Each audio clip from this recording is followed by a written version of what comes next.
আমার পেজের বেশিরভাগ মানুষই হচ্ছে আমার খাবারের ভিডিওগুলো অনেক বেশি পছন্দ করে। কিন্তু সব জায়গাতেই তো হচ্ছে নেগেটিভ মানুষ থাকতেই হবে, তাই না? না হলে কি দুনিয়াটা চলবে নাকি? তো আমি অলওয়েজ হচ্ছে যেহেতু কমেন্ট চেক করি, ভালো ভালো কমেন্টের পাশাপাশি নেগেটিভ কমেন্টও থাকে। সেদিন এক আপু বলল যে কিভাবে খায়, মানে আমার খাবার দেখে উনি কমেন্ট করেছে কিভাবে খায়। আমি বুঝতে পারলাম না কিভাবে খায় এটা কেন লিখলো। পরে আমি বুঝলাম যে উনি হয়তো বা কখনো মানুষদেরকে খেতে দেখে নাই। মনে হয় নিজেদের মতো গরু ছাগলদেরকেই হচ্ছে খাবার খেয়ে বড় হতে দেখেছে।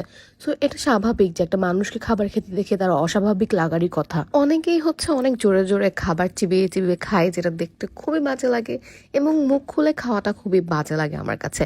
তবে আমি তো সেটা করছি না। আমি মুখ বন্ধ করে খুব সুন্দর করে কিউট ভাবে খাবার খাচ্ছি।